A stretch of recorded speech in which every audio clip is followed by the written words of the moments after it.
Ladies and ladies and gentlemen, boys and girls, women and children. Just came back from a game we won tonight. Started doing volleyball, but that's not why we're here. This is why we are here. We are here today to talk about the evolution of the black quarterback. Oh yes, oh yes, oh yes. You can go on to Netflix. No, I'm misspeaking. Forgive me. Let me clean it up. You can go on to Prime Video. Prime Video, y'all. On Prime Video. I want you to go and find the evolution of the black quarterback. Man, this is a series that I was planning to just binge watch, but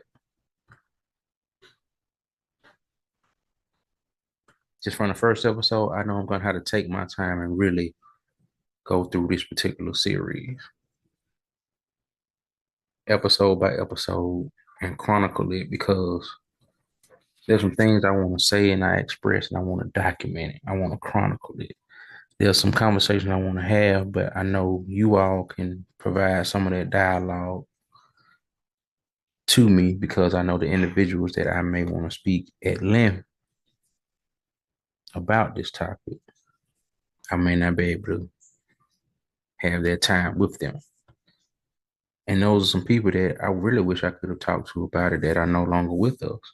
But this just, for me, it's a situation where, you at the game, uh, maybe at the bar, you may be um, at the dinner, at the event, at work, and you kind of strike up a conversation and it just leads to some productive, constructive insights and shared interests, and even some unique differences that we can definitely learn from. But in this particular documentary, Michael Vick, he goes around and he actually takes us through history and shows us how historically different it was for black athletes, specifically the black quarterback, and how things have changed over time incrementally, and then at a point a little bit more rapidly, to see that if you give people a chance, they can do something amazing. Now, a chance and an opportunity, those are two terms that kept coming up in my mind as I was watching this particular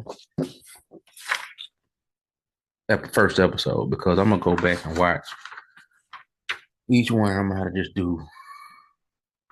I gotta do it justice. But some of the things that I picked up on were that in 1920 the NFL began, and of course that was at the height of racism and segregation. There's no other way to put it.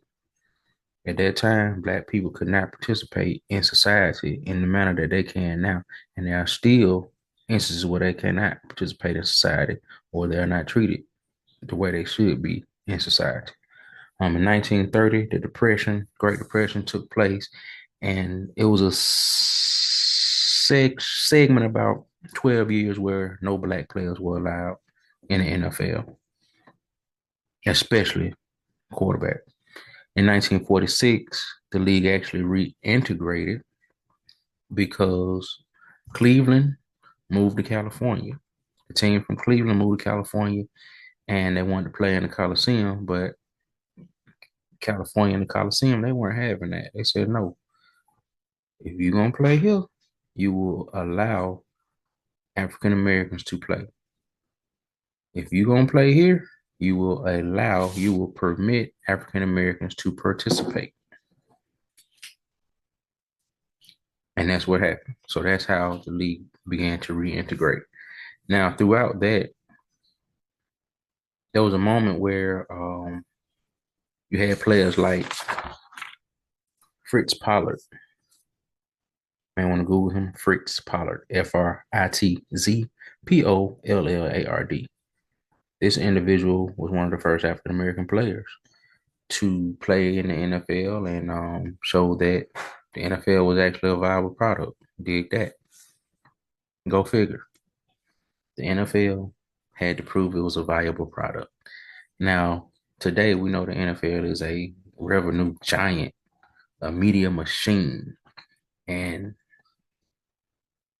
at that point, it was in its infancy, early phases. Well, we gotta show y'all that this is something. But in this first episode, it gives us some insights and it it has us in the present, and then we flash back. And then I see as we progress through the series, we're gonna flash forward again. Now, starting out, Michael Vick, he goes and speaks briefly with Jalen Hurts, and he talks about how Patrick Mahomes and Jalen Hurts were the first two African American quarterbacks to play in a Super Bowl against each other. They were the first two on to play as opponents. All right, but in the intro, we talked about Ronald Cunningham, Rodney Peete, Mike Vick, Donovan McNabb, and Jalen Hurts. These are all great quarterbacks that played for the Philadelphia Eagles. We have a moment where he meets with Tony Dungy in Washington at the Smithsonian Museum of African American History. And I did not know that Tony Dungy actually played quarterback. Did not know that. Tony Dungy played quarterback, but was not drafted as a quarterback. He ended up shifting to DB, played for the Steelers, and he had a good career. Now, he was also playing football about the time Warren Moon was playing football. Warren Moon, he didn't allow them to say, hey, I need you to change position. Don't play quarterback. He said, no, I'm a quarterback. And so he took his talents to the CFL and had a great career. Won championship. I think they called it the Grey Cup. But then in his latter years, he came back and played in the NFL. So he was able to show them that, hey, look, this is what I do. This is what I'm good at. Despite you not giving me an opportunity, I will go find an opportunity or create an opportunity for myself. All right. That's very important because I feel like they're going to talk a little bit more to Warren Moon later in other episodes. But some of the other names they threw out there were Doug Williams, Shaq Harris, Jimmy Ray, Eldridge Dickey, um, Marlon Briscoe, Jimmy Jones, Vince Evans. Some of these are guys that played quarterback in college, but they were not given the opportunity to play it at the highest level in the NFL. Now, they were not given an opportunity. As I was going through this episode, I was jotting down notes. At first, I was like, let me just watch it. But then I said, man, it's too good now for me to just really take it in. And I took the time to jot down no opportunity, opportunity, and equal opportunity. So I jotted down my notes. I made a little key and I did no opportunity and I put an X beside it. Opportunity, I put a dash beside it, or I guess you could say a minus sign. And then equal opportunity, I put a check beside it. Now, right now, I in this first episode, I don't feel like anybody, my opinion and my assessment, I don't feel like anybody in this episode had an equal opportunity to display their talent and do a job that they were highly capable and skilled at doing.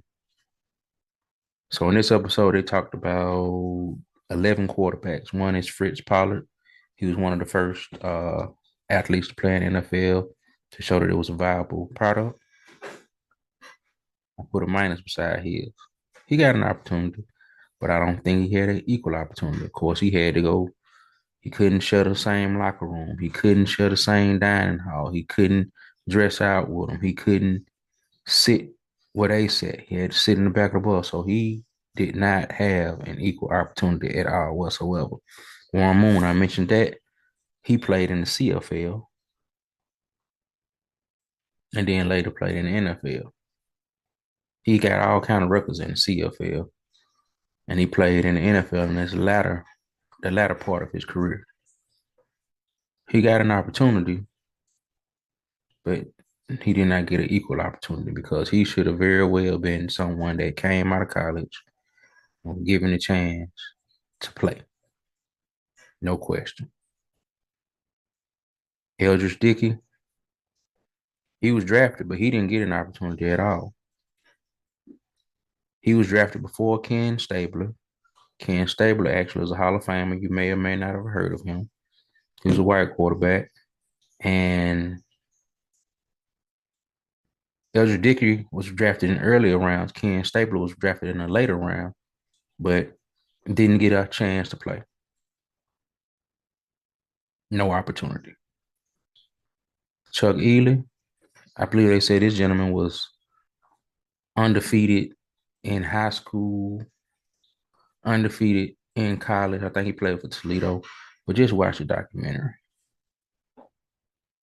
Had to go play in the CFL, so he was not given an opportunity in the NFL. So far, Fritz Pollard opportunity, but it wasn't a small one.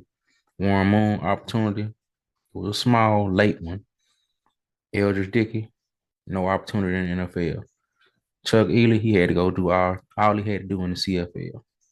That was his only opportunity outside of the NFL. When I'm saying no opportunity, I'm saying no opportunity in the NFL. An opportunity in the NFL or an equal opportunity in the NFL. Kenny Washington, he integrated the NFL, but he didn't play much. He didn't get an opportunity to be the quarterback that he was capable of being. Willie Thrower, I kind of really want to say Kenny Washington and Willie Thrower had no opportunity, really and truly. But Willie Thrower, he played one game in 1953, and that was it.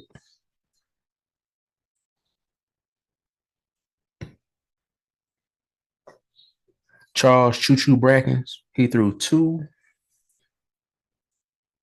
incomplete passes, and that was it. Didn't get a chance. 1968, Marlon Briscoe, he started games for the Denver Broncos. Um, he got an opportunity.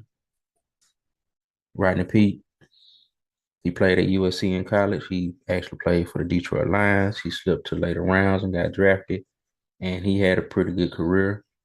He played for the Raiders. He played for the Lions. I think he also played for Green Bay. But he got an opportunity, but he did not receive an equal opportunity because he was highly talented, skilled, and capable. And one of the things that he mentioned was he often tried to stick to the script or the mindset of you need to be a pocket pass. You don't need to be dancing around in the back and creating stuff, improvising.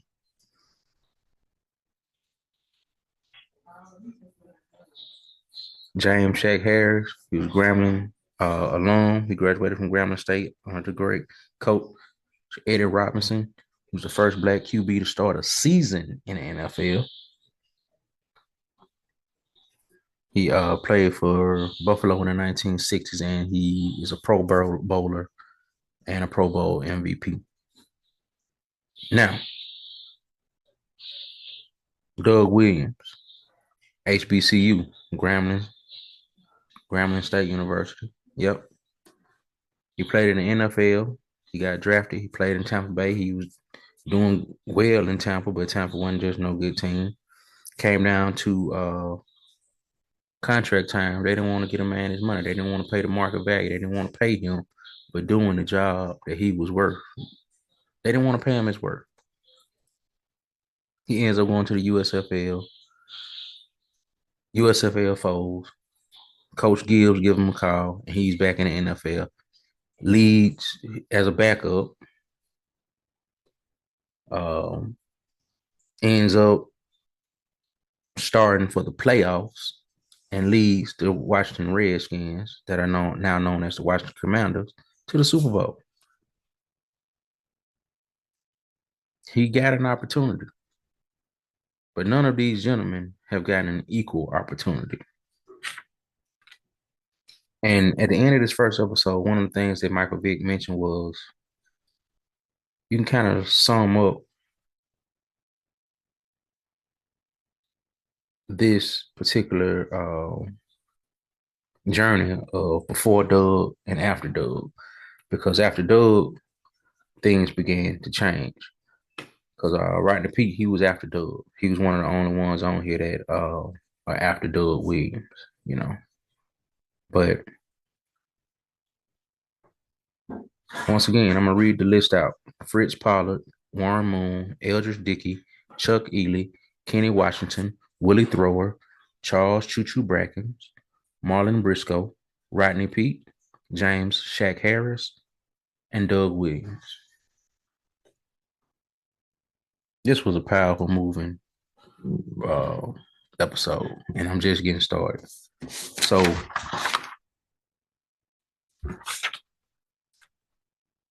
I know eventually we're gonna talk a little bit more with Jalen Hurts, Patrick Mahomes, Russell Wilson. I think I'm hoping Lamar Jackson.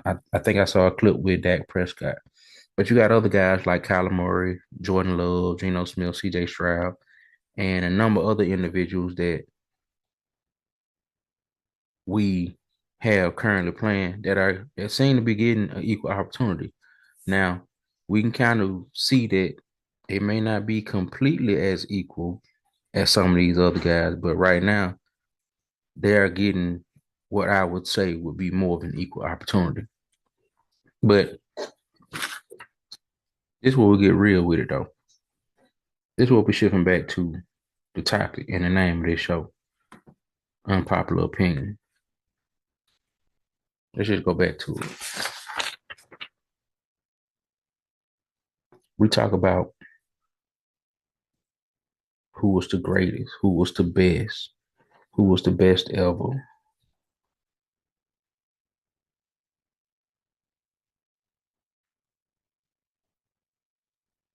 Who's the best champion? Who's the greatest champion? Who is that guy? I'm gonna sit here and tell you right now, you can never definitively say who is the best, who is the greatest. You can never say that because of the society we live in and the way business is done and the way people's mindsets are, that they don't give everybody the equal opportunity to showcase their skills, their talents, and abilities. We can see very well based on this. And if you didn't know before, you this will teach you. So we can't say who was the best because we may saw a little bit of this person, we may saw a little bit of that person, we may saw more of the other person. We may have seen all of another person, but there are some that we never got a chance to see because they never got an opportunity. They never got an option, a chance to be put in a situation where they could thrive. And then also these individuals, some of them that may have played a little bit more than others, they still had to deal with hate mail, death threats. You know, you can't even go out there and just play your game because you got people want to wish death upon you. You know what I mean? Send hate mail at you. You know, you can't even just go out and do your job because you got all this other nonsense and foolishness. But that's all I got, man. I'm because I could be on here all night, but that's my opinion. You got your opinion. I have my opinion. We all have opinions. And your opinion, it may be valid. It may be warranted. It might be necessary, but it just may be an unpopular opinion.